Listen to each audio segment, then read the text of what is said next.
entendermos. Senhor Deus e Pai, agradecemos a Ti pela provisão que Tu nos tens dado em estarmos mais uma vez juntos através deste meio de comunicação. Perdoa os nossos pecados, recebe a nossa oração e também a nossa gratidão pelo privilégio que Tu nos dás para estudarmos juntos a Tua santa e maravilhosa palavra. Meu Deus e meu Pai, muito obrigado pelo Teu cuidado às nossas vidas. Continua conosco, fala-nos, ministra-nos nesta noite através da Tua gloriosa e santa palavra. Fala poderosamente a cada coração e ajuda-me a mim a transmitir a Tua santa palavra com graça, unção e propriedade. Obrigado. Oramos agradecidos em o nome de Jesus. Amém e amém. Perfeito, meus irmãos. Nós estamos, pela bondade e misericórdia de Deus, aqui na quarta aula. Esta é a quarta aula da nossa matéria, a teologia do obreiro. Ainda temos 3 aulas pela frente, né? Nós estaremos fechando esta matéria no próximo dia 23 de maio. Aí, dia 30 de maio, começamos a nossa nova matéria, hermenêutica e exegese. Essa matéria vai pegar bastante, porque ela é a chave da correta interpretação do texto sagrado. Bom, meus irmãos, como eu já havia anunciado, eu dei a vocês a leitura de várias páginas da nossa apostila, né? Acredito que eu dei até, alguém me corrija se eu estou enganado, na página 19. Eu dei para que vocês pudessem ler até a página 19. Alguém me corrija se eu estou equivocado? Até a página 19, né? Da página 11 à página 19, né? Começa com líderes irrepreensíveis, depois o líder e seu lar, e aí fechamos na página 19. Confere? Vamos lá. Alguém me ajude? Pelo menos é o que eu tenho aqui anotado, né? Da 11 a 19. Então, nós vamos fazer a abordagem dessas partes no slide, não é? No slide. Só quero, na verdade, deixa eu ver aqui, ler um parágrafo, nada mais, da nossa apostila, na página 12. Somente um parágrafo, nada mais. Lá embaixo, na página 12, desenvolvei a vossa salvação. Somente esta partezinha é um parágrafo pequeno, e nós só para dar o arranque, a introdução, nada mais, nada menos, tá bom? Página 12 da nossa apostila, só para darmos a introdução, e aí nós passamos aos slides. Desenvolver a vossa salvação. Como dissemos, esta qualidade que engloba todas as outras não aparece somente aqui, em 1 de Timóteo, capítulo 3, versos 2 e 8, e Tito, capítulo 1, versículos do 6 ao 9. Olhando agora para a página seguinte, a página 13. Paulo, em Efésios 1:4, ensina-nos que Deus nos escolheu nele, Cristo, antes da fundação do mundo, para sermos santos e irrepreensíveis perante ele. Em Colossenses 1:21, 22, diz que ele nos reconciliou para apresentar-nos perante ele santos, inculpáveis e irrepreensíveis. O mesmo acontece em Efésios 5, 25b ao 27. Em 1 de Coríntios 1:8, lemos esta promessa: Cristo vos confirmará até o fim para seres irrepreensíveis no dia de nosso Senhor Jesus Cristo. Cristo começou uma boa obra e em nós há de completá-la. Filipenses 1:6. Eu faço uma ressalva nesse parágrafo, né, porque é a temática que vamos bater bem na tecla, a questão do ser irrepreensível, de não tem nada que ser acusado ou que não encontre mancha. Em outras palavras, o obreiro não deve ser perfeito porque a perfeição humana não existe, mas o irrepreensível sim, porque do contrário a Bíblia não falaria com tanta propriedade sobre esta qualidade. Vamos então aos nossos slides. Nós estamos agora falando sobre liderança. Liderança, e é uma parte sensivelmente delicada. Todos estão vendo os slides? Todos estão enxergando? Todos? Isso, maravilha. Obrigado. Eu quero ter certeza que todos estão tendo a visualização do slide para não trazer nenhum problema. Na aula passada, na última parte da nossa aula, nós falamos um líder como Jesus. Este, de fato, é o irrepreensível dos irrepreensíveis. Por quais razões? Primeiro, perfeito em tudo. Segundo, sem pecado. Terceiro, o modelo digno de ser imitado. Então, melhor exemplo, melhor referência de líder não temos, é a pessoa do Senhor Jesus. Temos outros, como o apóstolo Paulo, temos outros como Apolo, como Barnabé, como Moisés, mas a liderança de Jesus, ela é inquestionável. Vamos rapidamente olhar os 4 aspectos da liderança de Jesus. Primeiro, líder pessoal. Jesus, como líder pessoal, deixou isso bem claro em Mateus 3,13 ao 4,11, né, a chamada liderança pessoal. E o resultado é perspectiva. Jesus tinha uma exata noção de perspectiva, ou seja, que a sua liderança iria refletir resultados diretos. Segundo aspecto, a liderança um a um. Jesus gostava de trabalhar com cada pessoa na sua individualidade, para gerar nelas o quê? Confiança. Mateus 4, 18 ao 24 nos deixa isso bem estampado. Terceiro ponto, a liderança de equipe e família. Lá em Mateus 10, 5 ao 10, Jesus traz esse molde, ou esse formato de liderança, equipe e família, cujo resultado é união e legado. E o quarto ponto do modelo de liderança transformacional da parte de Jesus é a liderança de organização comunidade, cujo resultado é efetividade e reconciliação, de acordo com Mateus 28, 19 ao 20. O líder precisa, em algum momento da sua vida, tomar direções, e essas direções são parecidas com esta placa que você está vendo aí, ó, ou indo para a esquerda ou indo para a direita. Muitos líderes também, infelizmente, tomam decisões certas e tomam decisões erradas. Vamos ver isso à luz das Escrituras. Esses são os princípios bem básicos de liderança. Repito, esses são os princípios bem básicos de liderança ensinados por Jesus e ensinados pelo apóstolo Paulo. Aprendizado, ensino, exemplo, disciplina e servir.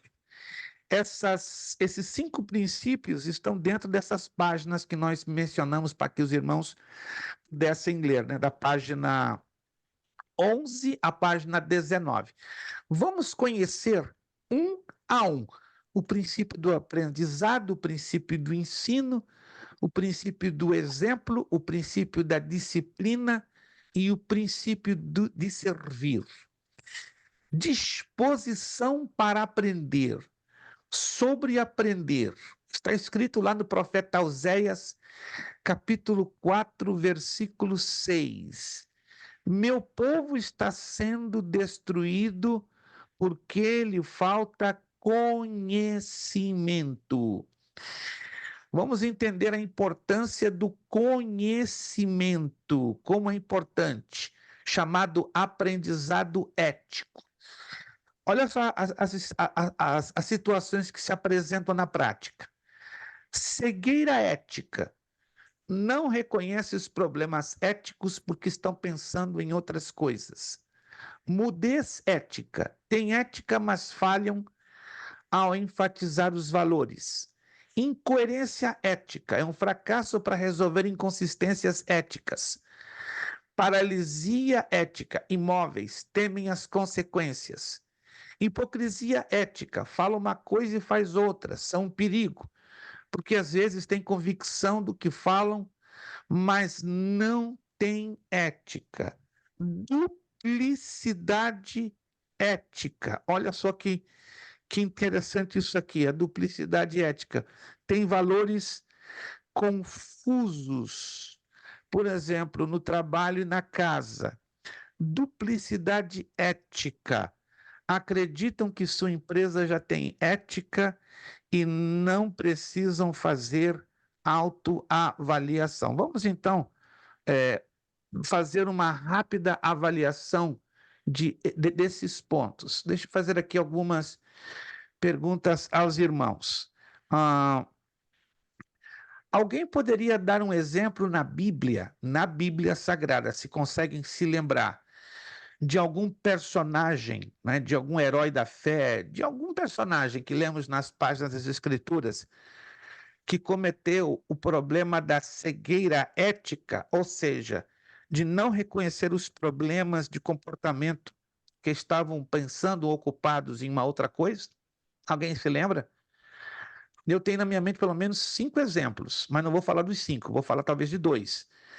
Mas alguém aqui tem algum exemplo em mente de um personagem bíblico que teve problemas com o aprendizado ético? Ou seja, não reconhece os problemas que envolvem comportamento. Vê se eu estou conseguindo me expressar bem. Mas porque estavam ocupados com outras coisas, com outras prioridades. Sacerdote ali, seus filhos. Sacerdote ali, excelente exemplo que Josevaldo deu. Sacerdote ali. Não sendo Josevaldo, porque Josevaldo só esticou a linha para puxar o peixe. Então, segura a linha aí, Josevaldo. Agora, quem vai jogar, né, o molinete e trazer o peixe para cima? Qual foi o grande problema do sacerdote ali? Josevaldo já jogou a linha. Agora eu quero saber se vocês Os se lembram. filhos, Exatamente em que sentido? eu penso que eles não respeitavam o tabernáculo, porque eles recebiam a oferta e ficava com o melhor para eles. Mas tem uma razão porque eles não respeitavam. Vamos lá. Tá nas páginas da Escritura Sagrada. Creio que os irmãos devem se lembrar. Não, o irmão Vitor está no caminho excelente. Os filhos não respeitavam, não é? Não tinham a reverência, o comportamento como devia corresponder a alguém que exercia o sacerdócio. Mas qual foi o exato problema, na verdade? Claro, os filhos não respeitavam, mas tem uma razão. E qual é a razão? Seu pai não os repreendia. Como? Repita, Evaldo. Seu pai não os repreendia. Seu pai não os repreendia, ou seja, não havia correção. Olha só, gente. E esse é um problema que perdura até os dias de hoje. Não é pelo fato que o indivíduo seja obreiro, pastor, evangelista, que isso implicará em garantia de um bom comportamento sobre os seus filhos. Até, infelizmente, um pouquinho ao contrário. Pelo menos na minha pequena experiência de alguns anos, parece-me, posso estar muito errado, e não estou generalizando, a maioria dos filhos de pastores, digo a maioria porque eu não estou generalizando que sejam todos, ou um bom número, trazem problemas de grandes dores de cabeça na igreja e para os seus pais. Aí, se você analisar a fundo, da onde veio o problema? Da falta de correção dos seus pais. Então, isso é muitíssimo sério. Então, ele era um sacerdote, mas ele não estava enxergando que os seus filhos estavam incorrendo em graves problemas éticos, comportamentais, por falta de quê? De iniciativa de Eli, o sacerdote, pai, de repreensão. Mudez ética, ou seja, quem na Bíblia você se lembra de que tinha um bom comportamento ético, um bom comportamento, mas falhou ao enfatizar os valores que agradam a Deus? E eu tenho aqui vários exemplos na minha mente. Um exemplo de um obreiro, de um personagem bíblico, que tinha um excelente comportamento, só não enfatizava os valores.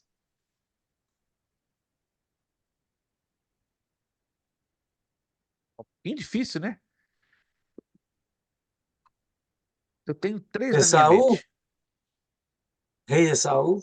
Não, o Saul tinha um comportamento desordenado desde o princípio. Eu me refiro a alguém que a gente vê com um bom comportamento, só que não enfatizava valores. os valores que agradavam o coração de Deus?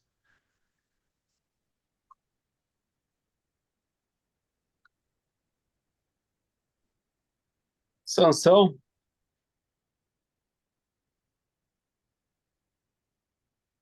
Sansão, exato.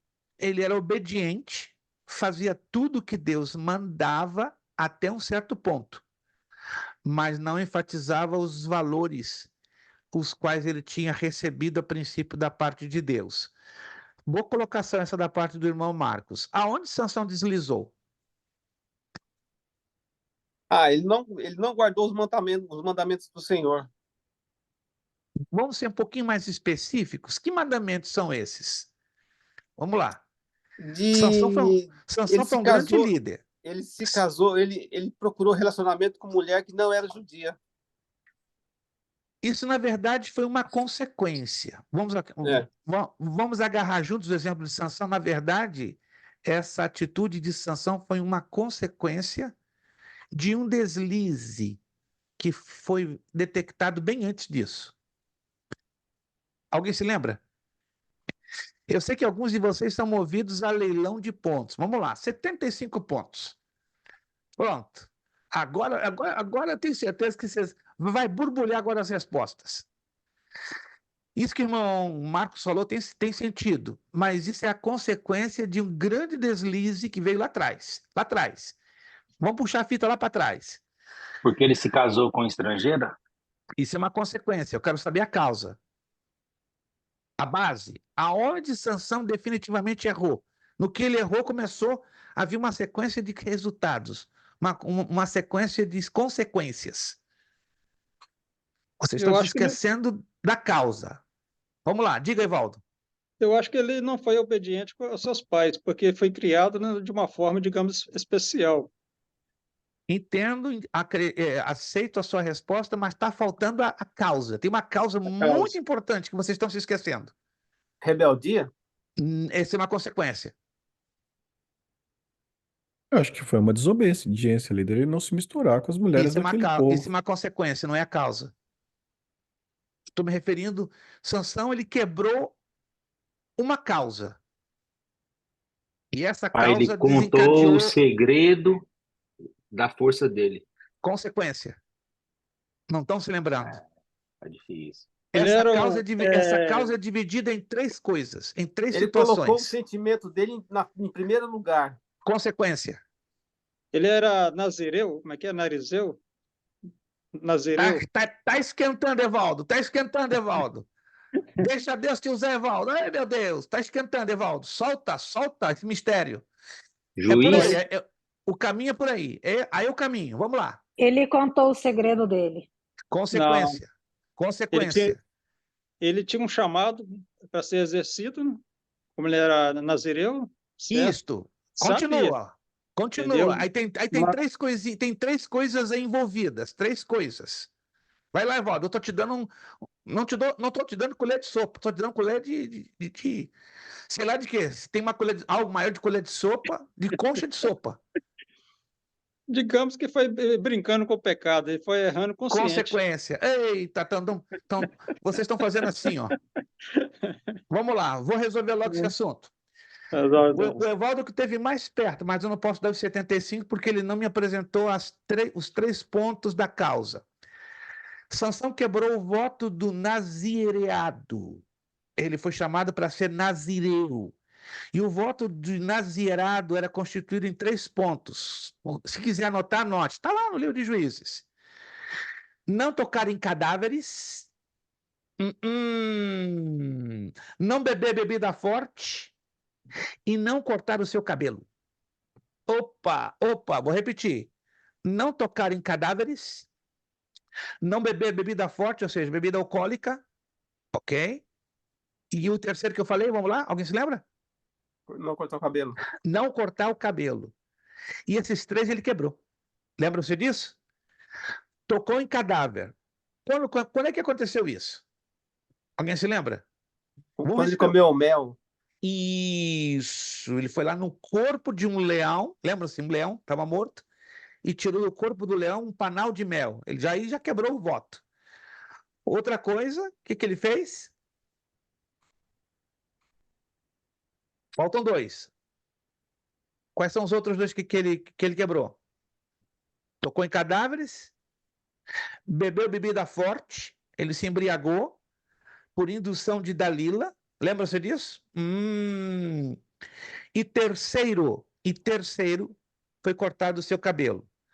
Agora, vou pegar um gancho aqui interessante. Continuando sobre Sansão. É interessante, é um exemplo de líder que quis fazer a coisa certa. Ou seja, ele teve um tipo de mudez ética, não é? Mas ele falhou em não cumprir os valores que Deus havia estabelecido para ele. No caso de Sansão, quem cortou os cabelos de Sansão? Vamos lá, se vocês se lembram. Pela Bíblia.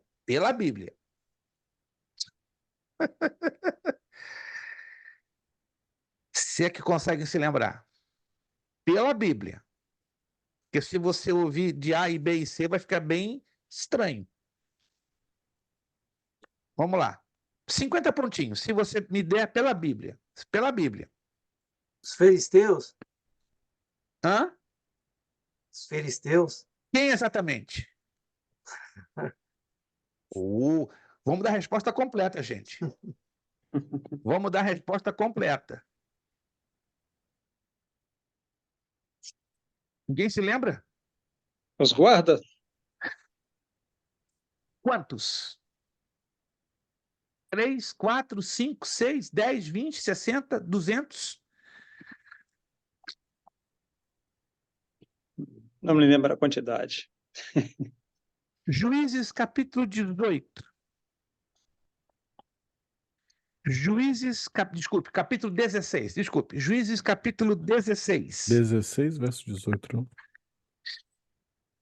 Fala que é o 16, príncipe dos 18 e filisteus. 19. Vamos ler o 18 e o 19. Juízes 16, 18 e 19. Anote em algum lugar para você não se esquecer. Isso aqui é interessantíssimo. Fala só do mundo- príncipe dos filisteus, né? Um homem A que rapou o cabelo tradição dele. popular, você vai ouvir pregadores famosos dizendo: quem cortou o cabelo de Sansão foi Dalila. Não está certo, não é bíblico isso. Aí você vai lá em Juízes 16, 18 e 19. Vendo Dalila, que já lhe descobrira todo o seu coração, enviou e chamou os príncipes dos filisteus, dizendo: subi esta vez, porque agora me descobriu ele todo o seu coração. E os príncipes dos filisteus subiram a ela e lhe trouxeram o dinheiro na sua mão. Agora a chave está no 19. Então ela o fez dormir sobre os seus joelhos e chamou-a um homem e rapou-lhe as 7 tranças do cabelo de sua cabeça. Só foi um homem. Um homem. Mas quem induziu, de fato, foi Dalila. Dalila induziu. Alguém tá me acompanhando? Dalila induziu, encaminhou, mas em momento nenhum foi Dalila que cortou as tranças de Sansão. Foi a um homem, um único homem, não é? Enviado, encomendado, orientado por Dalila. Perfeito. Vamos mudar para outra. Incoerência ética. É um fracasso para resolver inconsistências éticas. Um exemplo de um personagem da Bíblia que demonstrou incoerência ética, ou seja, incoerência no seu comportamento, seja cristão, seja para agradar o coração de Deus. Uma incoerência, vamos lá. Um personagem da Davi. Bíblia. Rei Davi, opa! O irmão Cinquentinha? Marcos fica contentinho, quarentinha, não. Irmão Marcos é judeu, negocia bonito. Deixa eu colocar aqui, ó. Já pegou 50, já está com 40, vamos lá. Acho que mais uma vai ficar quase que isento da prova. Davi foi muito incoerente, né? Fez tanta coisa para agradar o coração de Deus, mas ele tinha uma incoerência ética. E essa incoerência ética começa com o quê? Com o adultério com Batseba. Desse adultério vem um assassinato e vem a quebra de 6 dos 10 mandamentos. Hipocrisia ética. Fala uma coisa e faz outra. Quem se lembra aí? E eu tenho um exemplo aqui violento. Se você lê na Bíblia, dá a entender que parecia ele ser um esquizofrênico. Sabe o que é uma pessoa esquizofrênica? É uma pessoa parecida com bipolar, mas que tem um comportamento que não tem nada a ver com aquilo que fala. Eu tenho um exemplo enorme que deu Pedro. muita dor de cabeça a um profeta. Ah, não. Pedro não seria um exemplo? Não. Não. Jonas? Tem um que ganha de Pedro longe. Saul. Jonas? Não, esse exemplo que eu tenho aí para você, mas ganha de longe. Falava uma coisa e fazia outra. Jonas? Não. Geazim? Geazim? Não, temos um outro, tá pertinho de Geazi, tá perto. Ô, Evaldo só tá batendo na trave, Evaldo. Que é isso? Tem um pertinho de Geazi, exatamente. O Evaldo seguiu a inspiração do Josevaldo, soltou a linha. Agora alguém puxa e pesca. Tá pertinho de Geazi. Ninguém consegue se lembrar? O rei Acabe. Ele falava uma coisa e fazia outra. Alguém se lembra do rei Acabe? Camarada que tinha um problema sério. Ele nunca fazia aquilo que falava. Sempre falava uma coisa, fazia outra. O rei Acabe. Tudo isso por causa da pressão de Jezabel sobre ele. Isso chama-se hipocrisia ética. Duplicidade ética, valores confusos. Aí sim entraria Jonas. Mas Jonas tinha valores éticos confusos. Por exemplo, Deus mandou Jonas a pregar a palavra em Nínive para que houvesse salvação. E o que aconteceu com Jonas? Jonas ficou bravo, ficou irritado. Não, eu não vou pregar para os ninivitas. Por quê? Porque os ninivitas eram inimigos cruéis, terrivelmente cruéis, com todas as nações que eram subjugadas. Segundo os historiadores, os ninivitas, quando invadiam as nações estrangeiras, eles cortavam a pele das pessoas como se descascam a banana. Então, eles faziam as pessoas sofrerem. Então, Jonas entendeu, não, os ninivitas não são dignos de salvação porque são altamente cruéis. Ou seja, Jonas teve dificuldade de entender que a salvação é para todos. Então, Deus, sempre lá no Antigo Testamento, ele demonstra a sua graça. Mas, estranhamente, alguns profetas e alguns homens do Antigo Testamento não conseguiam enxergar esta graça. Entendiam que Deus só tinha a sua graça ou o seu plano de salvação para com os israelitas. Muito bem, vamos então avançar? Tá bem interessante porque eu percebo que alguns de vocês têm já assim na mente, outros têm um pouquinho de dificuldade de trazer à mente a questão dos exemplos, mas isso é um pouco normal, é só uma questão de um exercício. Vamos lá. A disposição para ensinar. O ensino tem a consequência de que está ensinando muito mais que uma tarefa. Está abrindo mentes e corações, está formando vidas. Você sabe que está sendo ensinado quando aquilo que você está aprendendo está ajudando a mudar algo na sua, na minha, na nossa formação. Guarde isso. Você sabe, você entende que está tendo resultados naquilo que está aprendendo a partir do momento que você se dá conta que está havendo mudanças na formação da sua vida.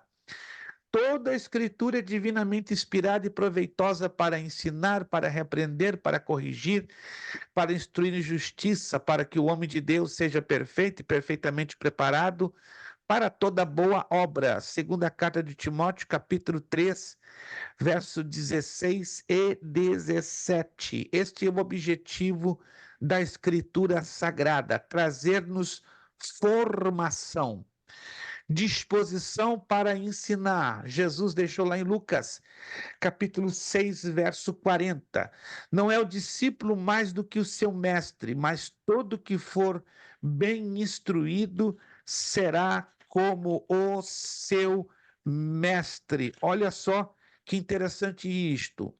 A palavra do mestre temos aí, né, em Marcos, capítulo 4. Então lhes ensinava muitas coisas por parábolas e lhes dizia no seu ensino: eis que o semeador saiu a semear. Deixa eu perguntar a vocês, qual é a função que Jesus tinha em trazer parábolas? Alguém consegue imaginar ou alguém já sabe? Jesus ensinava muito por parábolas. Para as pessoas entenderem melhor?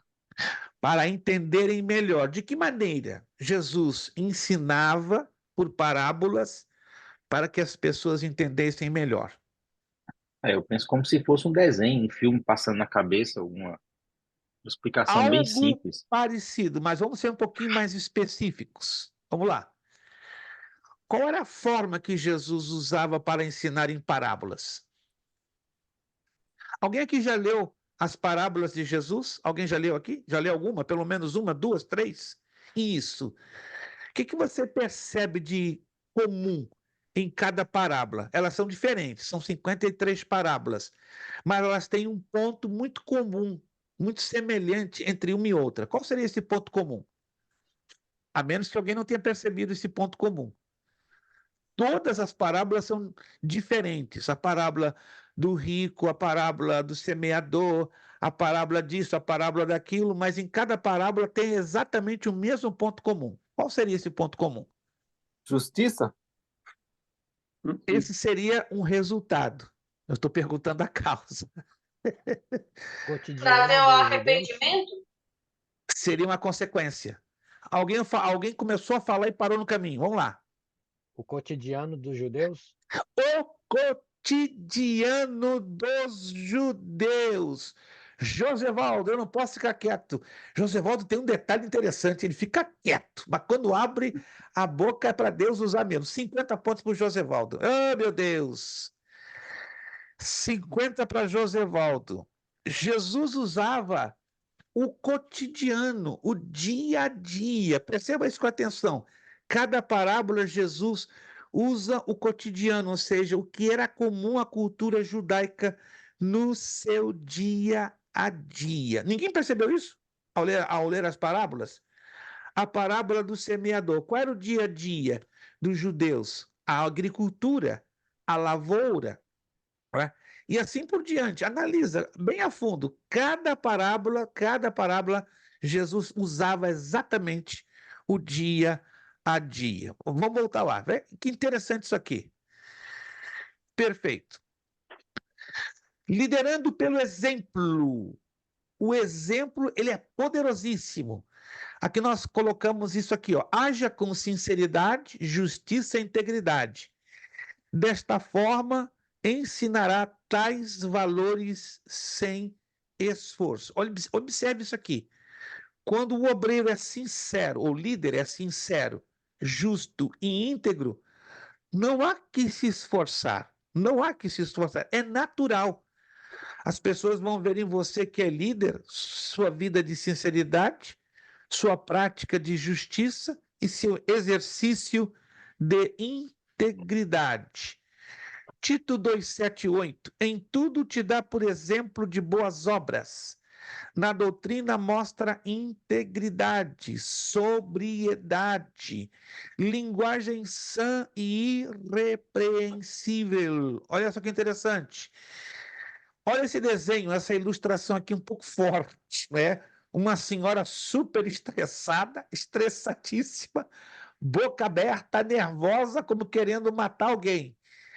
Não é para descarregar a sua raiva, não é para agredir com palavras. É um outro modo de ensinar. Qual é o propósito da disciplina? Disciplina vem de discípulo, que quer dizer aprendiz. Disciplina não é para matar e castigar ninguém. E alguns líderes não sabem o propósito da disciplina. Pensam que a disciplina é castigo, é penalização. Não, é ensino. É necessário dominar a emoção.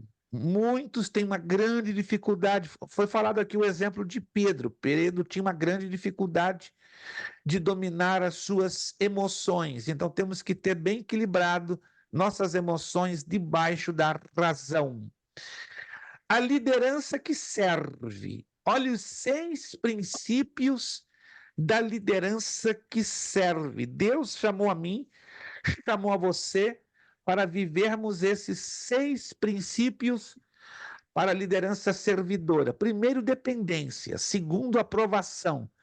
Terceiro, modéstia. Quarto, empatia. Quinto, otimismo. Sexto, unção. Alguém abra comigo, por favor, Filipenses, capítulo 2, versículo 7. Carta aos Filipenses, capítulo 2, versículo de número 7. Quem pode, por favor, achar, abrir o seu áudio e ler para nós em voz alta. Filipenses 2, 7. O primeiro princípio para a liderança servidora é dependência. Filipenses 2, 7. Quem encontrou? Pode ler, por favor.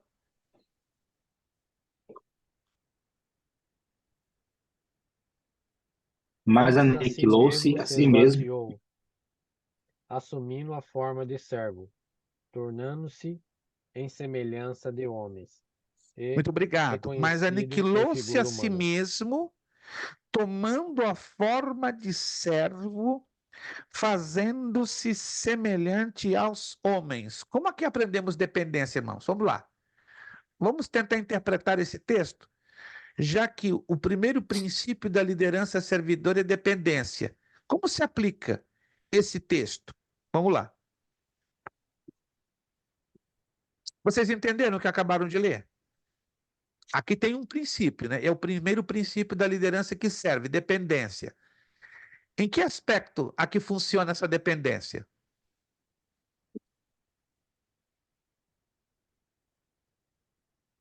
Não estão conseguindo detectar aqui no texto? sendo servo, Em que sentido? Em relação a quem? a Deus, De quem para quem? Já que dependência ao próprio. envolve duas pessoas, não é verdade? Ou mais de duas pessoas. De quem para quem? Quem está dependendo aí de quem? Temos que fazer essas perguntas, meus irmãos, quando lemos o texto. Do contrário, então estamos lendo e não estamos entendendo o que estamos lendo. Jesus, Para quem? Ou de quem? Jesus é uma delas. E a outra pessoa? Deus Pai, Espírito Santo, Deus Pai. Deus Pai. Vamos ler o texto de novo, para ficar bem claro. Mas aniquilou-se a si mesmo, tomando forma de servo, fazendo-se semelhante aos homens. Se você tem dificuldade de interpretar o texto imediatamente, dê uma olhadinha no verso anterior. Ó. Olha o que diz o verso anterior. Que sendo em forma de Deus, não teve por usurpação ser igual a Deus. Olha só, então aqui está se aplicando a dependência de Jesus ao Deus Pai. Jesus decidiu abandonar parte do seu poder e da sua glória e decidiu depender o quê? Diretamente do Pai Celestial. Alguém está escrevendo aqui na tela. Peço a gentileza que não o faça. Estou vendo aqui, alguém colocou um coraçãozinho.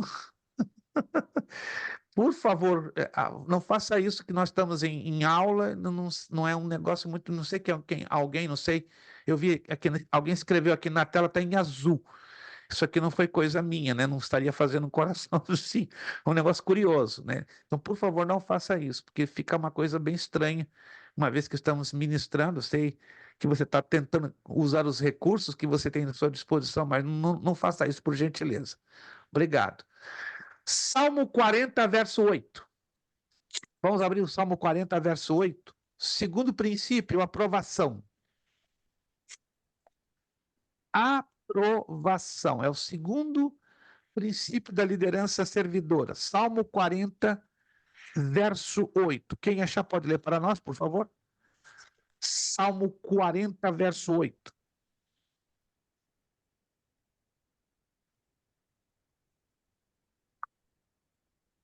Minha maior alegria é fazer a sua vontade, ó meu Deus. A sua lei está gravada no meu coração. Obrigado, minha irmã. Olha que interessante. Na nossa tradução diz deleito-me, que é o mesmo em ter alegria. Deleito-me em fazer a tua vontade, ó Deus meu, sim, a tua lei está dentro do meu coração. No momento que estamos fazendo a vontade de Deus, somos por ele o quê? Aprovados. É o segundo princípio para a liderança servidora. Terceiro princípio, modéstia. Mateus capítulo 4, versículo 5. Quem pode ler para nós, por favor? Mateus 4, 5. Mateus capítulo 4, versículo de número 5. Quem pode ler, por favor?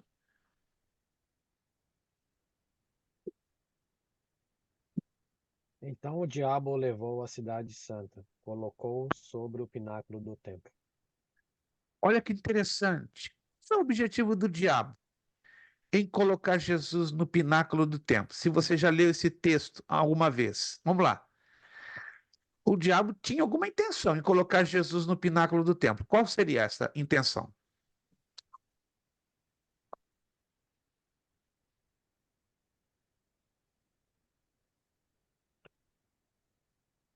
Ninguém observou nada na leitura desse texto? Está falando da tentação de Jesus. Mas aí tem algo muito interessante. Uma razão. Qual a razão que o diabo colocou O diabo Jesus lá queria que ele apresentasse o poder dele. Exatamente. O diabo estava tentando Jesus para apresentar ou demonstrar o seu poder. Perfeito, irmão Ednilson. Maravilha. Perfeito. Mas Jesus era modesto e não queria demonstrar o seu poder. Porque lá no versículo 6, se você ler com atenção, Mateus 4, 6, ele disse-lhe, se tu és, ela está colocando em dúvida, estava tentando Jesus, se tu és o Filho de Deus, lança-te daqui abaixo, porque está escrito, aos seus anjos dará ordens a teu respeito, e tomar-te-ão nas mãos, para que nunca tropeces em alguma pedra. Muito bem colocado.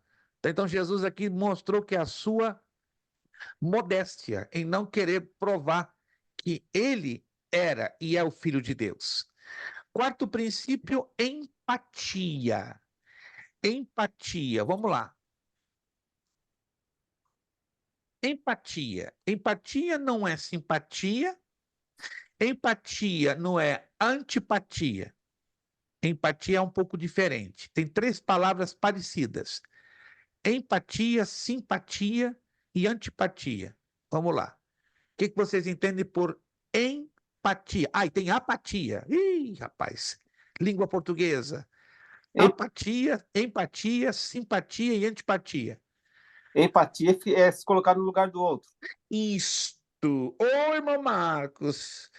Tá bom o negócio hoje. Irmão Marcos tomou hoje um banho de unção para relembrar esses princípios bem básicos. Empatia. Colocar-se no lugar do outro. Um líder chamado por Deus precisa aprender a ter empatia. Uau! E às vezes é complicado, porque às vezes alguns líderes nunca experimentaram certas dificuldades, certos vales que a vida tem oferecido, e aí fica complicado, né? A menos que tenha, pelo Espírito Santo, ele ter essa empatia. Isso é possível. Um exemplo, irmão Marcos nunca viveu uma situação difícil, mas pelo Espírito Santo, ele pode ser empático ao problema, exemplo do Evaldo. O Evaldo está passando uma situação que só ele está passando, mas o irmão Marcos nunca passou, mas ele pode ser empático ao problema ou aflição que o Evaldo está passando. Então, só tem 2 formas de sermos empáticos: pelo Espírito Santo em nós, ou nós tendo vivido situação igual ou semelhante. Vamos ao outro princípio: otimismo. A liderança servidora tem que ser otimista. A casa pode estar caindo, mas se o otimismo não aparecer, tem algo errado, perigosamente errado. Isaías 42, 4. Vamos a Isaías, profeta Isaías. O que o profeta Isaías fala sobre o otimismo? Isaías 42, 4.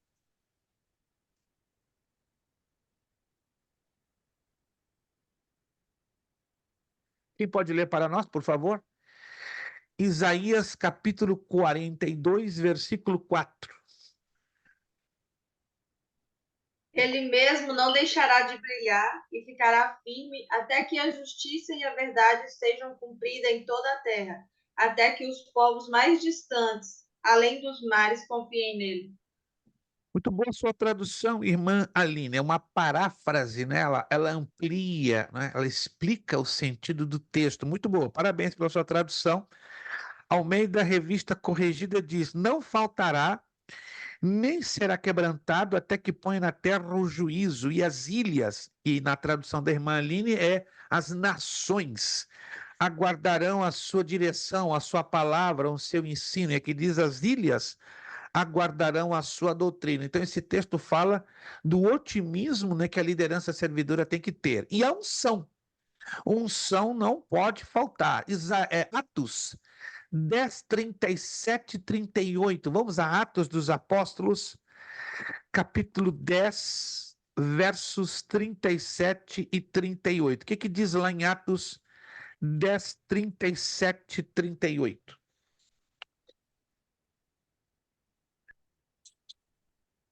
Atos 10, 37 e 38. Esta palavra vós bem sabeis. Veio por toda a Judéia, começando pela Galiléia, depois do batismo que João pregou. Como Deus ungiu a Jesus de Nazaré com o Espírito Santo e com virtude, o qual andou fazendo o bem e curando todos os oprimidos do diabo, porque Deus era com ele. Qual a tradução da palavra unção? Porque temos que entender o que estamos lendo. Se estamos com dificuldade de entender o que estamos lendo, aí temos que ter um dicionário bíblico, um manual bíblico para nos ajudar a interpretar corretamente o que estamos lendo. Vai ser a próxima matéria que nós vamos estar estudando, né? Hermenêutica e exegese bíblica. Como interpretar corretamente o texto sagrado. Vamos lá. Alguém aí se arrisca a dizer o que você entende por unção? Há muitas definições nada bíblicas, mas a minha pergunta é: qual a definição bíblica que você entende para a palavra unção? Doação do favor divino? Como? Doação do favor divino? Aí estaria ligada com a graça. Com a graça. Unção ela é um pouco mais específica. Ninguém consegue imaginar, ninguém consegue se lembrar? Acredito que você já tenha lido em algum lugar ou ouvido. É a atuação do Espírito Santo? Essa seria uma consequência. É o favor de Deus? Consequência, porque está ligado com a graça. Unção, capacitação sobrenatural para realizar atos provenientes da parte de Deus. Então, quando Deus dá a você uma unção, ele te dá o quê? Uma capacitação, que não é humana, ela é sobrenatural, para você fazer e realizar algo da parte de quem? De Deus. E aqui o texto diz que Jesus foi ungido, não é?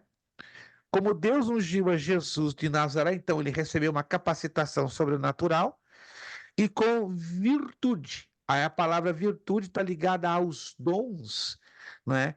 Que levou a Jesus a realizar sinais, prodígios e maravilhas. Isso é bastante interessante a gente ler e interpretar o que estamos lendo. Vamos lá, então. Vamos passar. Para quem aspira à liderança, preste atenção aqui, olha só que interessante. Para quem aspira à liderança, é necessário conhecer as 4 esquinas para quem aspira a essa liderança: coração, mente, mãos e atitude. Repito, essas são as 4 esquinas que o líder, segundo o coração de Deus, precisa conhecer. Coração, mente, mãos e atitude. O que isso quer dizer? Tem algo ligado à liderança natural e à liderança espiritual. Vocês estão vendo aí 2 grupos de pessoas fazendo aquele joguinho, né? Não sei se você, quando criança, brincou com este joguinho. Me fugiu a mente. Tinha No meu tempo, né, no final dos anos 60, era corda de combate, tem outros nomes, né? Mas eu gostava muito de brincar com os meus 7, 8, 9 anos de idade. 3, 4 pessoas de um lado, 3, 4 crianças de outro lado, e ficavam puxando uma corda. Aí vai chegando um momento que um grupo tem mais força do que o outro e joga todo mundo no chão. É a comparação que eu estou fazendo aqui de liderança natural e liderança espiritual. Quem são os líderes que agem dentro do natural e quem são os que agem dentro do espiritual? Preste atenção. Os líderes que agem no natural são autoconfiantes, mas os que agem no espiritual confiam em Deus. Os líderes que atuam no natural conhecem os homens, mas os que agem no espiritual conhecem a Deus e os homens. Os líderes que só agem pelo natural são decisivos, mas os que agem pelo espiritual procuram a vontade de Deus. Os líderes que agem no seu natural são ambiciosos, mas os que agem no espiritual são humildes. Os líderes que agem na sua naturalidade, no seu natural, criam estratégias, mas os líderes espirituais seguem o padrão de Deus. Olha que coisa linda. Os líderes que agem no seu natural gostam de comando, mas os líderes que agem no espiritual sentem prazer em obedecer. Os líderes que agem dentro do seu natural procuram recompensa pessoal, mas os líderes que agem no espiritual amam a Deus e aos outros. Os líderes que agem no seu natural são independentes, mas os líderes que agem no espiritual dependem de Deus. Que coisa maravilhosa é ser o líder que age dentro do espiritual. Como Deus escolhe os líderes? Vamos lá. Alguém teria 2 critérios que vêm à sua mente à luz da Bíblia? Como é que Deus escolhe os líderes? Vamos lá. 2 critérios somente, à luz da Bíblia. 2, eu vou falar de 4, mas gostaria que os alunos pudessem participar relembrando aquilo que já conhecem, já leram, já estudaram. Deus olha o interior da pessoa. Repita, irmão Ednilson, de novo, fale um pouquinho mais alto, que ficou um pouquinho baixinho, não consegui lhe ouvir direito. Deus olha o interior. Ok, Deus olha, mas qual é o critério, na verdade, que Deus separa um líder? Claro, Deus olha o interior, mas aí ele tem um critério para separar a pessoa. Como é que ele separa essa pessoa? Virtude? Não necessariamente. Pessoas que obedecem a Deus. Isso. Começa por aí. Deus olha as pessoas pela obediência. Então, Deus coloca algo e esse algo tem que ser seguido, ou seja, obedecido. Algo mais? Vocês Pessoas sabem. Sim. ousadas. Ousadas. Seria uma qualidade, mas não seria necessariamente um critério que Deus usa para escolher líderes. Eu peço que vocês tenham bastante atenção agora que eu vou apresentar aqui. Está no slide, já coloquei lá no grupo e é interessante você ter isso em consideração. Vamos lá. Quais são os critérios que Deus escolhe os líderes? Primeiro, entre muitos. Isso é bem interessante. Entre muitos. Números 13, 2 e Atos 6, 3. Deus escolhe bons seguidores, discípulos apóstolos. Deus escolhe líderes baseados no seu potencial, por ser confiáveis e aqueles que aprendem com os erros. Vamos ler Números capítulo 13, versículo 2. Números 13, 2. Isso aqui é interessantíssimo. Números capítulo 13, versículo 2. Envia homens que espiem a terra de Canaã, que eu hei de dar aos filhos de Israel. De cada tribo de seus pais enviareis um homem, sendo cada qual maioral entre eles. Então, Deus escolhe líderes entre vários, entre muitos. Atos capítulo 6, versículo 3, já conhecemos esse texto, mas não é muito em nós repeti-lo. Escolhi, pois, irmãos, dentre vós 7 varões de boa reputação, cheios do Espírito Santo e de sabedoria, aos quais constituamos sobre este importante negócio. Deus, então, escolhe também bons seguidores, né, de discípulos apóstolos, ou seja, de aprendizes para enviados. Deus escolhe também baseado no seu potencial. Mateus 4, 18, 19. Mateus 4, 18, 19. Quem pode ler Enquanto para andava à nós? beira do mar, Sim. enquanto andava à beira do mar da Galiléia, Jesus viu 2 irmãos, Simão, também chamado Pedro, e André, jogavam redes ao mar, pois viviam da pesca. Jesus lhes disse: sigam-me, e eu farei de vocês pescadores de gente. Qual era No o mesmo potencial? Isso, até aqui, obrigado. Qual era o potencial desses homens, segundo esse texto? Vamos lá. Qual era o potencial desses homens? Eles tinham potencial. Qual seria o potencial deles? O texto diz tudo. O texto está dizendo tudo. Qual era o potencial deles? Trabalhadores? Mas o texto é bem mais específico. Trabalhadores de quê? Em que área eles trabalham? Em que área? Pescadores. Pescadores. Trabalhadores, perfeito, disse a irmã Aline, mas em que área especificamente? Pescadores. Então Deus chama os líderes em cima do seu potencial. Primeira carta de Pedro, capítulo 5, versículo 1. Primeira carta de Pedro, capítulo 5, versículo 1. Aos presbíteros que estão entre vós, ademoesto eu, que sou também presbítero com eles, e testemunha das aflições de Cristo e participante da glória que se há de revelar. Qual é o potencial aqui do apóstolo Pedro? Testemunha. Ele presenciou, ele caminhou, ele esteve ao lado do Senhor Jesus. E falando em Pedro, e por falar em Pedro, olha só, outra forma como Deus escolhe os líderes, e aqueles que aprendem com os erros. Aí temos o contraste de Judas e Pedro. Vamos lá. Judas e Pedro foram chamados por Jesus. Quem concorda comigo? Quem concorda comigo? Mas entre os dois havia uma grande diferença. Qual é o grande contraste entre os dois? Os dois cometeram erros? Claro que cometeram erros. Pedro cometeu erros, a Bíblia deixa bem transparente os erros cometidos por Pedro, e Judas também cometeu erros, e a Bíblia também não coloca paninhos em cima, né? Ou seja, não coloca, como diz o ditado, sol na peneira, não tapa o sol com a peneira. Então nós vemos os erros de Judas, só com um detalhe: houve uma diferença radical entre Pedro e seus erros e Judas e seus erros. Qual foi a diferença radical? Vamos lá. Essa pergunta é fácil. Arrependimento. Qual?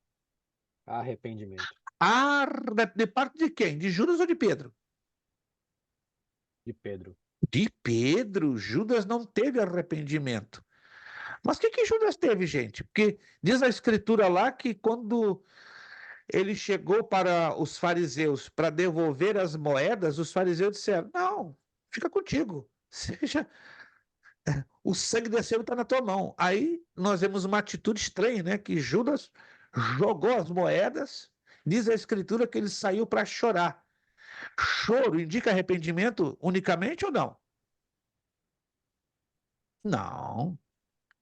Se Pedro teve arrependimento, mas Judas não teve, o que teve Judas, na verdade? Porque ele Remorso? chorou. Ele se... Hã? Remorso? Remorso.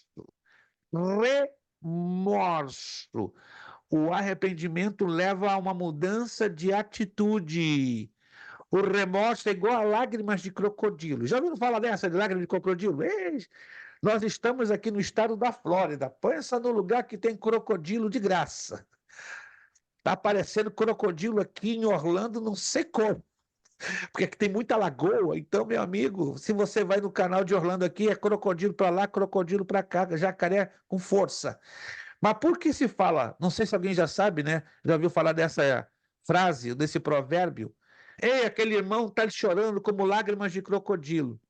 Só para você saber, o crocodilo é o único animal que tem as suas glândulas lacrimais dentro da sua mandíbula ou da sua arcada dentária. A minha e a sua glândula lacrimal está aqui, ó, aqui no cantinho. Se você aperta por 2 a 3 minutos com força, e claro, vai machucar um pouco, você vai começar a lacrimejar, porque é chamada bolsa lacrimal.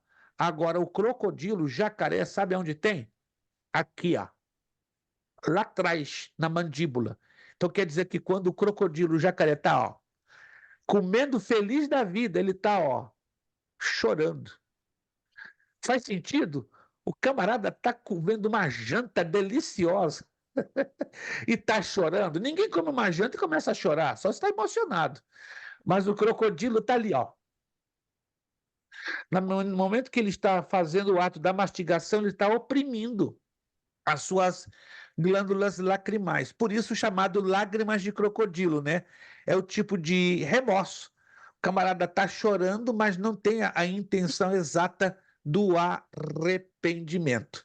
Então Deus conhece as nossas lágrimas de crocodilo e conhece as nossas lágrimas de arrependimento. Que Deus nos ajude a não termos lágrimas de crocodilo, porque aí é complicado, né? Judas teve lágrimas de crocodilo e levou ao que ele levou, ou seja, ao suicídio, porque ele não teve arrependimento, ele não teve mudança de atitude. Vamos continuar então.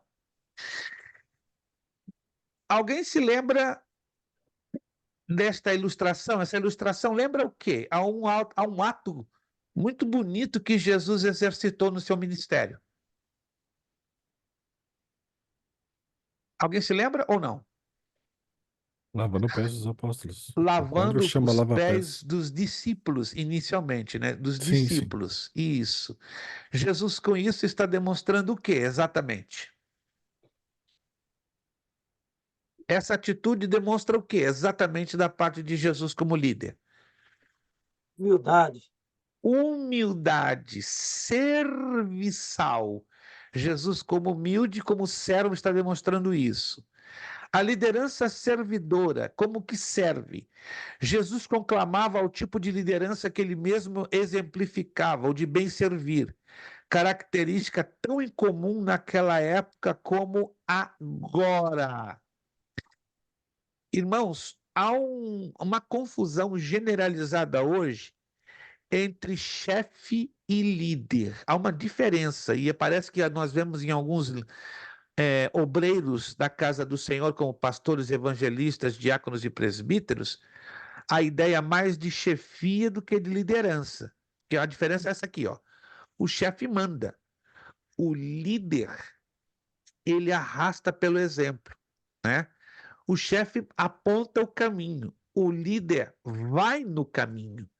Há uma diferença muito grande, irmãos. Então hoje nós estamos vendo muita gente agindo como chefe e não como líder. E o líder, ele muda a nossa linha de comportamento e a nossa formação. Vamos ver, então, como fica essa questão da liderança genuína.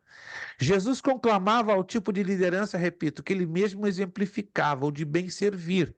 Os fariseus queriam ser servidos, os saduceus queriam ser servidos, mas Jesus deixava bem claro: eu estou com vocês como aquele que serve, lá em Lucas 22, 27. O que a liderança servidora não é? Liderança burocrática, porque aí cai no legalismo que os fariseus praticavam. A liderança autocrática fala do autoritarismo, o chefe, não o líder. A liderança permissiva, né, permite qualquer coisa, entra a questão da negligência. A liderança celebridade, hoje temos muitos líderes celebridade, que desemboca numa coisa chamada idolatria.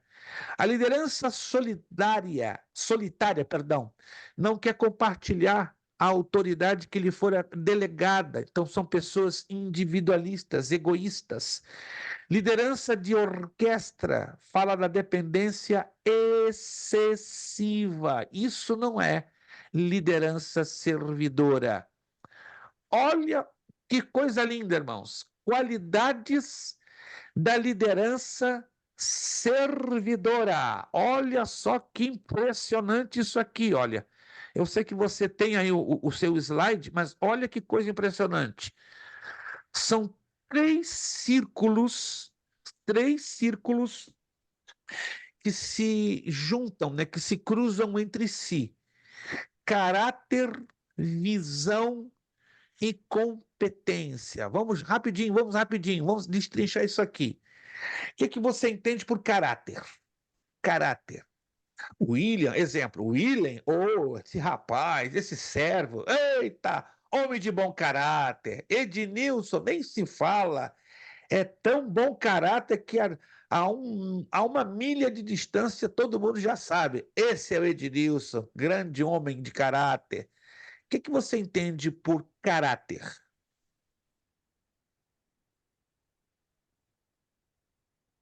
Irmãos, eu imaginava que estava a resposta na ponta da língua. Caráter. Não Bom confunda com... testemunho?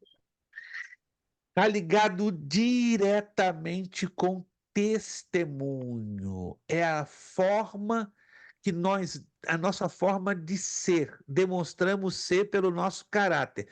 São duas coisas que se confundem, personalidade e caráter.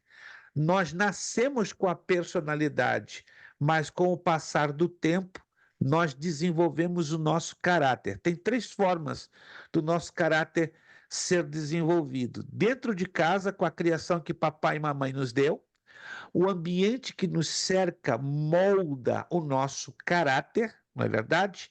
E a nossa vida espiritual com Deus. As pessoas que não têm Jesus, claro, infelizmente, elas têm o seu caráter distorcido. O caráter do líder chamado por Deus, ele tem três coisas que eu mostrei ali. Rapidinho, já fechei o PowerPoint, mas eu vou voltar. O caráter do verdadeiro líder tem que ter muito cuidado para não cair em três situações. Vou voltar lá. Olha só. Liderança inepta, liderança estagnada e liderança imatura. Se vocês observarem, são três círculos que se cruzam. Isso chama-se intersecção, que se encontram entre si. Se você observar esses três círculos, a parte azul escura, ela está falando de liderança servidora. Por quê? Porque a liderança servidora, ela é resultado de um bom caráter, de uma ampla visão, ok? E de uma competência segura. Então, quando você, como líder, tem caráter, tem visão e tem competência, vai ter uma liderança servidora. Quando o caráter, a visão e a competência não estão funcionando devidamente, a liderança será inepta, estagnada e imatura. Então, que Deus nos ajude a lutarmos por um bom caráter, uma ampla visão e uma competência segura. E é liderar, é atrair, fazer uma opinião, partido, etc., atrair os povos ao cristianismo. Que é liderar também é influenciar, ocasionar ou ser alvo de modificações físicas ou intelectuais. O caráter influencia comportamentos, os pais agem juntos e se influenciam na educação de seus filhos, a lua influencia as marés.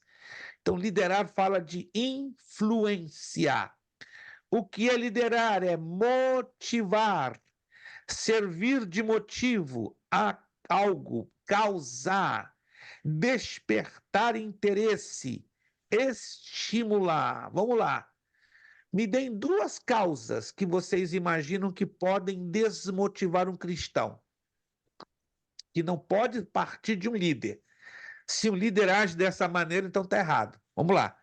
Duas causas que vocês imaginam, ou creem, ou veem na Bíblia, que podem desmotivar um cristão. Duas causas bem simples, que acontecem todos os dias. Seja nas nossas Fazer uma igrejas, promessa seja e não cumprir. falar algo, estabelecer uma promessa e não cumprir. Isso é uma falta de palavra. A Bíblia diz que o nosso falar seja sim, sim ou não, não. Além disso, o que é? Disse a palavra? O que diz a palavra? Procedência maligna. Procedência maligna. Então temos que ter muito cuidado. Se você pode prometer algo, tenha consciência que o que você vai prometer vai cumprir. Agora, se você tem consciência, epa, eu não vou cumprir esse negócio não, então nem abra a boca, então fica quietinho, não fala nada.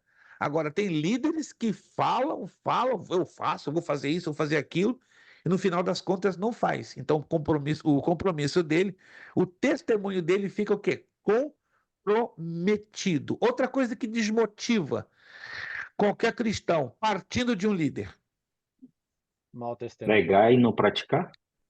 Mau testemunho, isso aí é terrível, né? Ou seja, na igreja ou na frente da maioria da igreja é uma pessoa, mas nos bastidores é outra pessoa, pessoas de conduta duvidosa. Que Deus nos ajude, né, a lutarmos pelo que existe de mais caro na nossa vida espiritual, que se chama testemunho. Vamos lá voltar. Liderar é conduzir, dirigir, dar as direções para, conduzir um caminhão, conduziu a embarcação ao cais. Quem pode liderar? Que grande pergunta, irmãos. Quem pode liderar? A liderança surge desses elementos. Número 1, de uma pessoa. Número 2, de uma equipe. Número 3, de circunstâncias. Número 4, de objetivos. Número 5, de motivações. Qualificações bíblicas para o líder. Atenção aqui, gente. O que a Bíblia diz? Quem pode liderar? O que a Bíblia fala? Quais são as qualificações bíblicas para o líder? Humilde. E lhes disse: quem receber esta criança em meu nome, a mim me recebe. Quem receber a mim, recebe aquele que me enviou. Porque aquele que entre vós for o menor de todos, esse é o que é grande. Lucas 9:48. Primeira qualificação bíblica para liderar: humilde. 2, segunda qualificação: maduro. Não seja neófito para não suceder que ensoberbeça e incorra na condenação do diabo. 1 de Timóteo 3:6. Terceira qualificação: modelo. Irmãos, sede imitadores meus e observai os que andam segundo o modelo que tendes em nós. Filipenses 3:17. Temos que fazer a seguinte pergunta: sou eu, é você, somos nós, modelo de testemunho cristão, a ponto de inspirar a outros a serem iguaizinhos a nós? Não responda essa pergunta. Responda olhando para o céu. Todos os dias eu me pergunto: Senhor, eu estou sendo modelo para glorificar o teu nome? Porque às vezes pensamos que somos este modelo, mas façamos essa pergunta sempre assim, ó, olhando para o céu e pedindo que a sua graça e a misericórdia nos sustente para que possamos ser este modelo para trazer honra e glória para o nome do nosso Deus. Quarta qualificação para líder: comprometido. Segunda carta de Coríntios, capítulo 8, versos do 3 ao 5. Porque eles, testemunho eu, na medida de suas posses e mesmo acima deles, se mostraram voluntários, pedindo-nos com muitos rogos a graça de participarem da assistência aos santos. E não somente fizeram como nós esperávamos, mas também deram-se a si mesmos, primeiro ao Senhor, depois a nós, pela vontade de Deus. Segunda carta aos Coríntios, capítulo 8, verso 3 a 5. Comprometimento. Quinta qualidade, ou quinta qualificação: fiel. A ti, fiel companheiro de jugo, também peço que as auxilies, pois juntas se esforçam comigo no evangelho, como também com Clemente e com os demais cooperadores meus, cujos nomes se encontram no livro da vida. Filipenses 4, versículo 3. Sexta qualificação: espiritual. Irmão, se alguém for surpreendido em alguma falta, vós que sois espirituais, corrigiu com espírito de brandura e guarda-te para que não sejas também tentado. Gálatas capítulo 6, versículo 1. Conceitos essenciais, e vamos já terminando para passar a correção dos exercícios. Eficácia e eficiência. Eficácia fala de atingir os alvos. Eficiência fala de utilizar os recursos disponíveis da melhor maneira possível. Vou ficar só com essa parte aqui por hoje, tá? Exemplos de eficácia e eficiência. Moisés e Jetro, a parábola dos talentos e salvação. Moisés e Jetro, Êxodo 18.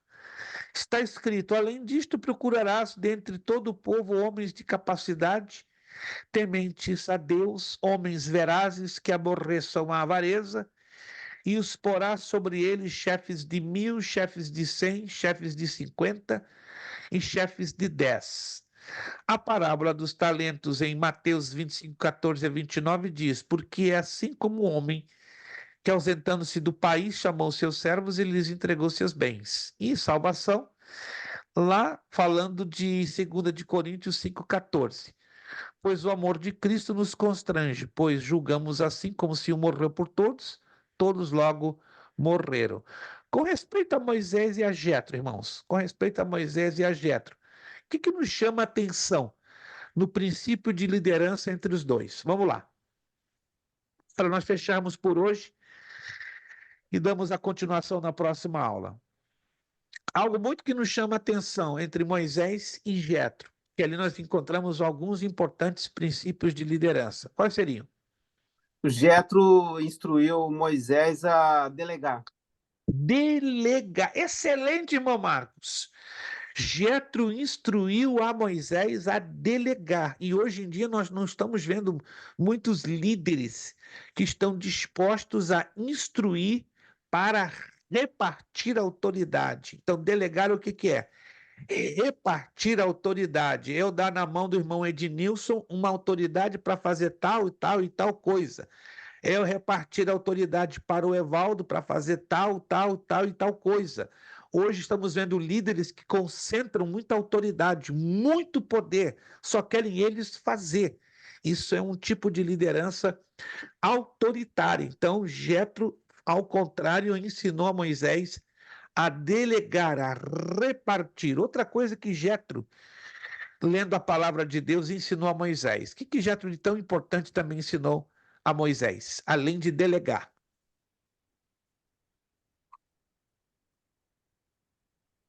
E a consequência do ato de delegar. Então, Jetro despertou algo importante em Moisés. O texto que acabamos de ler fala alguma coisa sobre isso. Ninguém está lembrado? Jetro ensinou a Moisés a separar as causas mais difíceis, mais prioritárias, das causas menos difíceis e menos prioritárias. Em outras palavras, Jetro instruiu Moisés o seguinte: as causas difíceis, complicadas, não é? As causas altamente urgentes é contigo. Mas as causas mais fáceis de serem solucionadas, delega a autoridade para tal, para tal, para tal, para tal, para tal, para tal e para tal.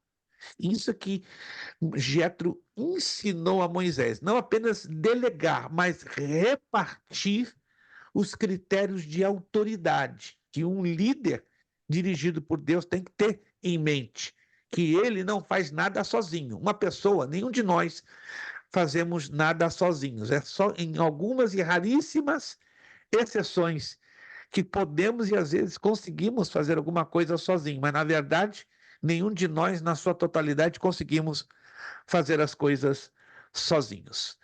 Perfeito, são 9h45 da noite, vamos passar então para a correção da outra parte dos exercícios? Vamos lá então? Alguma pergunta até aqui com respeito a esta parte da liderança? Nós vamos continuar na próxima aula falando sobre liderança, porque praticamente é o que domina o restante desta apostila. Aí eu peço, por favor, que vocês leiam para a próxima aula, a página 20, por favor. até a página, vamos ver aqui, até a página de número 39, da página 20 à página 39. O que diz da página 20 à página 39? Líderes bem qualificados. Vamos falar, já falamos alguma coisa hoje, né? Vamos falar dos líderes da paz. Vamos falar o líder e o dinheiro. Eita, esse é um assunto meio complicadinho, mas vamos tocar nesse assunto com carinho, com ética, com jeito. Vamos falar sobre o testemunho do líder cristão. Já demos algumas pequenas palhinhas sobre a questão do testemunho, mas nós vamos desenvolver isso de uma maneira gráfica e mais detalhada na nossa próxima aula, que será a aula número 5 desta matéria, a teologia do obreiro. Perfeito. Vamos lá? Eu creio que nós temos que corrigir agora. Assinale com o único X para afirmar a única alternativa correta. Perfeito, irmãos? Seria esta parte que vamos corrigir agora? Sim ou não?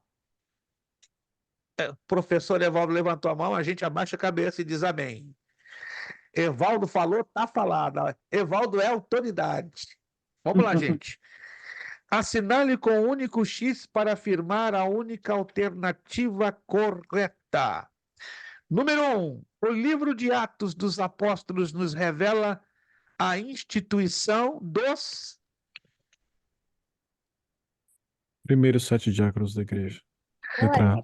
os primeiros 7 diáconos da história da igreja. É a letra A. Então, número 1, letra A. Os primeiros 7 diáconos da história da igreja. Número 2, a boa reputação de Timóteo, discípulo de Paulo, era bem conhecida nas cidades de... Vai devagar, porque aqui é pegadinha. Letra E.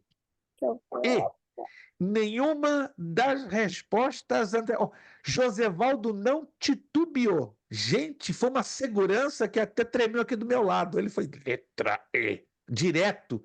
NRA. Por quê? Porque, de acordo com Atos 16:3, foi Listra e Icônio, e estas cidades não estão aí na listinha. Perceberam? Então, é a letra E. Nenhuma das respostas anteriores. Número 3. Então, número 2 é... Número 3, a expressão ou termo preferido pelo apóstolo Paulo ao referir-se a desenvolver a nossa salvação foi... falamos hoje. Letra A, irrepreensíveis. Letra A, irrepreensíveis. Excelente, irmã Angélica. Irmã Angélica está ligada. Está ali com a sua filhinha, mas está ligadíssima. Nada desliga a irmã Angélica. Eu fico observando, a mulher tem uma capacidade, me permito dizer, a mulher faz 5 coisas ao mesmo tempo e não perde o foco. O homem faz 2 e perde. Eu vejo minha esposa, faz 5, 6 coisas. Quando ela estava bem de saúde, ela fazia 5, 6 coisas e não perdia o foco. Eu vou fazer 3, eu já fico perdido em 2. Só fico focado em... Mas essa é a capacidade que Deus deu à mulher. Por isso que a mulher é uma líder nata, né, dentro de nossa casa, né? Claro. Vamos lá. Número 4. O que quer dizer a expressão esposo de uma só mulher? Qual a letra? C. Letra Que o líder cristão tem que ser puro e se casado completamente fiel à sua mulher. Letra C, perfeito. Letra C de casa, que o líder cristão tem que ser puro e se casar completamente fiel à sua mulher. Número 4, número 5, o dinheiro e os bens são importantes e necessários, mas eles são... Letra Qual a letra? A, os meios e não o fim ou o propósito de nossas vidas. Não A. deixem a irmã Angélica sozinha. Daqui a pouco ela vai ter uma tristeza, uma angústia, porque ela só está ela sozinha respondendo. Os meios e não o fim ou o propósito de nossas vidas. Número 5, letra A. Número 6, as bênçãos materiais que Deus nos concedem podem... Qual a letra? Eu acredito que possa ser a letra D. Irmã Angélica acredita que possa ser a letra D. Alguém tem alguma outra opinião? Uhum. C. C, Valdo, na mosca. vir a se transformar uma maldição. As bênçãos materiais, não é, são boas, mas não o amor às bênçãos materiais. É aquilo, o amor ao dinheiro é o problema, não é o dinheiro em si.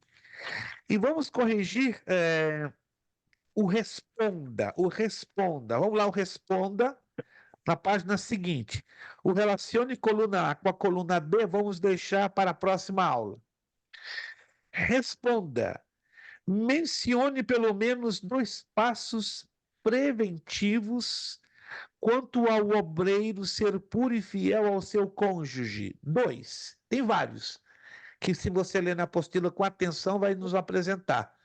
Mas você pode destacar 2. Quem pode aqui me destacar 2? Tem vários. Temente a Deus que se desvia do mal, O que mais? evita expor-se deliberadamente às tentações. Perfeito, perfeito. Tem várias para você escolher, tem várias. Só você recorrer à apostila, né? Eu coloquei aqui, evitar as fantasias sexuais, Filipenses 4:8, e evitar expor-se, como já falou nosso irmão Josevaldo, deliberadamente às tentações. Perfeito. Meus irmãos, hoje vamos terminar um pouquinho antes das 10 horas, né? Eu quero exatamente parar neste ponto. Então, não se esqueçam, por favor, leiam da página 20 à página 39. 20 a 39, porque nós vamos trabalhar com a questão dos líderes bem qualificados, os líderes da paz, os líderes e o dinheiro, né? Que são partezinhas um pouquinho polêmicas, mas muito necessárias para nós trabalharmos em cima. Perfeito. Orsino, como eu já te disse, eu vou te enviar a resultado da tua prova, tá? Irmão Marcos Tavares, fique tranquilo, eu não me esqueci do irmão, só tive uma pequena dificuldade com o meu WhatsApp, que o meu WhatsApp, quando fez uma atualização, ele apagou e voltou a trazer de volta alguns arquivos, né? E por incrível que pareça, temporariamente eu fiquei sem algumas das provas dos irmãos, mas hoje o WhatsApp fez uma nova atualização aqui do meu lado e devolveu tudo. Falei, oh meu Deus, misericórdia. Não sei se vocês estão tendo essa experiência, né? Que o WhatsApp fez uma atualização recente para o Meta. Alguém teve essa experiência? Que o WhatsApp fez essa atualização para o Meta? Para alguns aparelhos, desapareceu por 1, 2, 3 dias, mas depois voltou. É o meu caso. Eu me desesperei, falei, não posso ter perdido os arquivos, misericórdia, que eu tive que até ligar para a central do WhatsApp, eles me explicaram, não, fique tranquilo, que nessa atualização, temporariamente, alguns arquivos parecem que se deletam, mas não se deletam, eles ficam ocultos e voltam depois de 2 a 3 dias. Então, me voltou tudo hoje pela manhã. Eu respirei aliviado. Então, fique tranquilo, irmão Marcos, eu não me esqueci do irmão, não. O irmão fez a prova direitinho, sem nenhuma dificuldade de ética, né? O irmão até me deixou aquela interrogação, mas está tudo certo, é simplesmente porque teve esse pequeno apagão. Meus irmãos, terminamos então a nossa aula de hoje. Voltarei a ver vocês, se Deus assim nos permitir, na próxima quinta-feira, dia 9 de maio, e estaremos com a nossa quinta aula desta matéria, né? Quinta aula, são 7 aulas da matéria Teologia do Obreiro, pela bondade de Deus. Dia 23 de maio, 23 de maio, teremos então a nossa última aula, e aí com a nossa provinha no final, baseado nos exercícios. Próxima aula, então, nós corrigimos coluna A com a coluna B. Vamos agradecer ao Senhor nosso Deus. Vamos pedir ao nosso irmão Evaldo. Irmão Evaldo já está com o seu áudio aberto. Ele estará, então, nos agradecendo a Deus pela aula de hoje. Obrigado ao nosso irmão William, Ednilson, Evaldo, Josevaldo, irmão Marcos, irmã Aline, irmão Victor, irmã Angélica, irmã Paula e Orsino, por terem estado hoje conosco. Deus os abençoe. E continuamos aqui no nosso contato, né? E dia 9, quinta que vem, estaremos aqui, se Deus quiser, de volta com a nossa quinta aula da matéria Teologia do Obreiro. Evaldo, nos despedindo com a palavra de oração. Muito obrigado, Deus os abençoe. Senhor nosso Deus, nós queremos te agradecer pela esse tempo que tivemos aqui na tua presença, aprendendo mais de ti, aprendendo também, Senhor, a ser mais responsáveis com as tuas coisas, que esse ensino, Senhor, não fica somente aqui em palavras, mas que fica também no nosso dia a dia. Possamos fazer o melhor para ti, ser mais responsáveis também com as tuas coisas. Nos despede em paz, continue conosco no decorrer dessa semana. Oramos também pela esposa do pastor, que ela seja curada, Senhor. Em Que ela nome de possa ser Jesus. curada completamente, meu Deus. Que possa haver paz, mais tranquilidade na vida do pastor.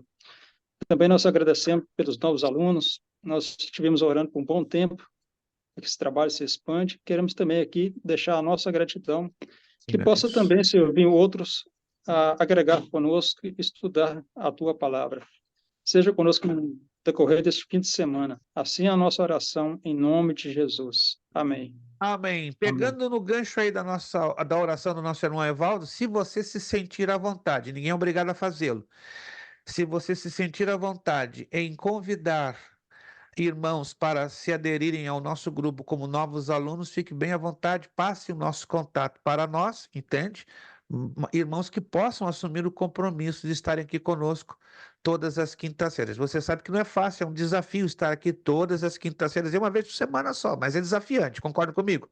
É desafiante, mas se você conhecer algum irmão que tem interesse, amor em estudar a fundo a palavra de Deus, recomende a nossa escola teológica e diga: seja meu colega de quinta-feira, vamos estar junto, tá? Então, fale com ele ou ele com ela e seja um motivador para trazer novos alunos. Vamos ao nosso lema para concluir: seriedade, Seriedade, compromisso, compromisso, disciplina, disciplina, seriedade, seriedade, compromisso, compromisso, disciplina, disciplina, seriedade, seriedade, compromisso, compromisso, disciplina. disciplina.